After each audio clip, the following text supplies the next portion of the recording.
আপনি দেখবেন যে এলাকার মধ্যে সবচাইতে সভ্য, নম্র, ভদ্র যেই ছেলেটা মেধাবী, পড়াশোনা করে, মেয়েদের কোনো আজেবাজে নেশা নাই, গাঁজা মদের কোনো নেশা নাই, সিগারেট স্মোকের কোনো নেশা নাই, সেই ছেলেটাকে দেখবেন।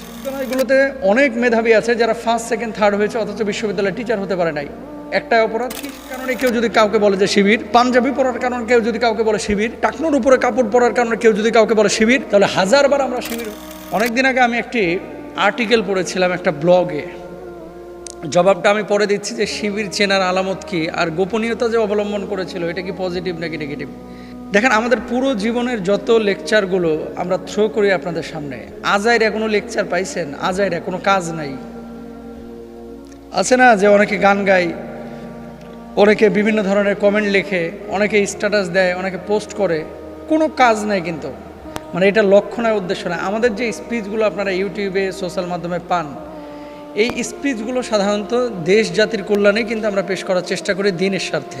এবার আসেন, আর্টিকেলটা পড়েছিলাম, সেখানে একজন ব্লগার, হয়তোবা মুক্তমনা বলে যাদেরকে আপনারা চিনেন, নাস্তিক টাইপের, সে লিখেছিল যে যখন দেখবেন যে কোনো বড় ভাই আপনার সাথে এসে হাত দিয়ে হাতে হ্যান্ডশেক করছে বা মুসাফা করছে, আপনার হাতটা ছাড়তে যাচ্ছে না, ধরে নেবেন যে আপনারা শিবিরের দাওয়াত দেবে।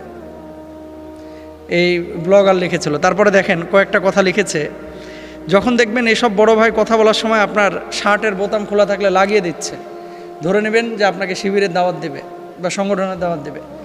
যখন আপনাকে চটি কোনো বই অথবা ইসলামিক কোনো কন্টেন্ট লেখনী আপনার হাতে দিবে, ধরে নেবেন যে আপনাকে দাওয়াত দেবে।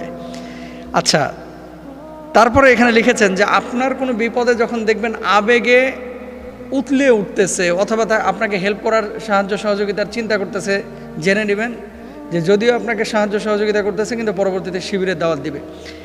এই নাস্তিক মুক্তমনা মানে স্টুপিড এই কথাগুলো তার একটা ব্লগে লিখেছিল। আমি এই কথাগুলো বলার জন্য আপনাদেরকে আজকে আলোচনা করছি না বা প্রশ্নের জবাব দিচ্ছি না। আমি যে কথাটা বলতে চাচ্ছি, বিশ্ববিদ্যালয়গুলোতে শিবির ঘাপটি মেরেছিল, সমন্বয়করা অনেকেই শিবির করত এবং আন্দোলন করে দেশটাকে নতুন করে স্বাধীন করেছে। এখানে খারাপ কি দেখছেন আপনারা একটু বলেন তো? এখানে কি নেগেটিভ কোনো বিষয় আছে? নাই, প্রত্যেকটা বিষয়তে পজিটিভ। আচ্ছা, মিডিয়া, হলুদ সাংবাদিকরা শিবিরকে খারাপভাবে বাংলাদেশে উপস্থাপন করেছে। আপনি দেখবেন যে এলাকার মধ্যে সবচাইতে সভ্য, নম্র, ভদ্র যেই ছেলেটা মেধাবী, পড়াশোনা করে, মেয়েদের কোনো আজেবাজে নেশা নাই, তারপরে গাঁজা মদের কোনো নেশা নাই, সিগারেট স্মোকের কোনো নেশা নাই, সেই ছেলেটাকে দেখবেন সে শিবির করে। যেই ছেলেটা টাকনোর উপরে কাপড় পরে, সেই ছেলেটা দেখবেন শিবির করে। যেই ছেলেটা দেখবেন পরোপকারী, বন্যা, তারপরে বিভিন্ন ধরনের ঝড় দুর্যোগ, এ সমস্ত সময় যে ছেলেটা সবার আগে এগিয়ে আসে, সেই ছেলেটা শিবির করে।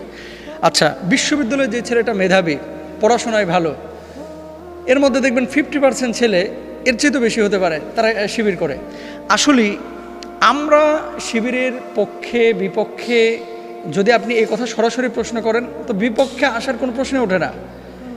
এখন যারা স্বৈরাচার তারা খারাপ বললে, তাদের দৃষ্টিতে তো তারা স্বৈরাচারের আচরণ যারা করে তারা হচ্ছে আল্লাহর ওলি, আর স্বৈরাচারদের চোখে যারা আল্লাহর ওলি তারা আল্লাহর ওলিদের চোখে আল্লাহর দুশমন। এটা হচ্ছে বাস্তবতা।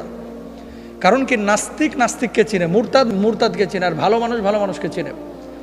বিশ্ববিদ্যালয়গুলোতে অনেক মেধাবী আছে যারা ফার্স্ট, সেকেন্ড, থার্ড হয়েছে অথচ বিশ্ববিদ্যালয়ে টিচার হতে পারে নাই। একটাই অপরাধ, কি, সে শিবির করে। আচ্ছা, শিবির করে তাই কী হয়েছে? শিবির করে তাই হয়েছেটা কি? তো এখন যদি আপনি বলেন যে শিবির করে একটা ছেলে, আলামত কি? আলামত তো অনেক আছে। যে শিবির করে সে নামাজ পড়ে, যে শিবির করে সে প্রেম করে না, যে শিবির করে স্মোক করে না, যে শিবির করে সে মদ গাঁজা নিয়ে টানাটানি করে না। আবার আরেকটা কথা বলে যে শিবির যারা করে এরা তো মানুষের রগ কেটেছে। কয়জনের কেটেছে আপনি দেখান তো? ও আপনাকে যখন পিটাবে আপনি প্রতিরোধ করবেন না? আপনাকে যখন রাস্তায় গিয়ে আঘাত করবে আপনি প্রতিরোধ করবেন না? তা আপনি আঘাত করেছেন, পাল্টা আঘাত আপনাকে হয়েছে, আপনার আঘাতটা প্রকাশ করে নাই, তার আঘাতটা প্রকাশ করেছে। এভাবে নানান সময় নানানভাবে কিন্তু বিভিন্নভাবে আমাদেরকে মিস ইউজ করা হয়েছে এবং আমাদের ব্যাপারে খারাপ খারাপ নিউজগুলোকে আমাদের ভাইদের ব্যাপারে উপস্থাপন করা হয়েছে। আমি যে কথাটি বলতে চাচ্ছি শোনেন, কে জামাত করে, কে বিএনপি করে, কে ইসলামী আন্দোলন করে, এটার চাইতে বড় বিষয় হচ্ছে যে কে কোরআনের পক্ষে আছে, আল্লাহর জমিন আল্লাহর দিন কায়েমের পক্ষে আছে। যারা আল্লাহর জমিন আল্লাহর দিন কায়েমের পক্ষে আছে সে মানুষগুলো সত্যিকার অর্থে আল্লাহর প্রিয়। আলা ইন্না আউলিয়া আল্লাহ লা খাউফুন আলাইহিম ওয়া লা হুম ইয়াহজানুন। তারা আল্লাহর ওলি, তারা আল্লাহর বন্ধু, তারা আল্লাহর কাছের মানুষ। এদের কোনো ভয় নাই, এদের কোনো চিন্তা নাই। সুতরাং এতদিন পর্যন্ত এই 15 বছর 20 বছরে যেভাবে মিডিয়াগুলো প্রসার করেছে শিবির মানেই আক্রমণাত্মক, শিবির মানেই হিংসাত্মক, শিবির মানেই জিহাদি, শিবির মানেই টেরোরিস্ট, এই সমস্ত বিষয়গুলো এগুলো মিথ্যা, এগুলো অসত্য, এগুলোর সাথে শিবিরের কোনো সম্পর্ক নাই। তবে যে মেধাবী ছেলেটি বিশ্ববিদ্যালয়ে এতটা রেস্ট্রিকশনের মধ্যে থেকেও তারা নেতৃত্ব দিয়েছে এবং সমন্বয়কের কাজ করেছে, তারা সত্যিকার অর্থেই ট্যালেন্ট, এবং বাংলাদেশের গোয়েন্দা সংস্থায় এদেরকে বড় বড় চাকরি দেওয়া উচিত। কারণ এত সহজ না বিশ্ববিদ্যালয়ে কাজ করা। 2 বছর ধরে যে রুমমেটের সাথে আছে সেই রুমমেট জানে না, তার মানে কি? শোনেন, বিশ্ববিদ্যালয়গুলোতে আমরাও তো পড়াশোনা করেছি, যখনই দেখা যায় যে হুট করে একটা ছেলের পরিবর্তন হয়েছে, টাকনুর উপরে কাপড় পরা শুরু করেছে, বাঁকা চোখে কিছু ছাত্ররা তাকায় থাকে যে কিরে কি জামাতে যোগ দিয়েছে কিনা, কিরে কি হিজবুত তাহরিরে যোগ দিয়েছে কিনা, কিরে হেফাজতে ইসলামে সে যোগ দিচ্ছে কিনা। তো শুনেন, দাড়ি রাখার কারণে কেউ যদি কাউকে বলে যে শিবির, পাঞ্জাবি পরার কারণে কেউ যদি কাউকে বলে শিবির, টাকনুর উপরে কাপড় পরার কারণে কেউ যদি কাউকে বলে শিবির, তাহলে হাজারবার আমরা শিবির হতে রাজি আছি, কিন্তু স্বৈরাচারদের সহযোগী হতে আমরা রাজি নাই।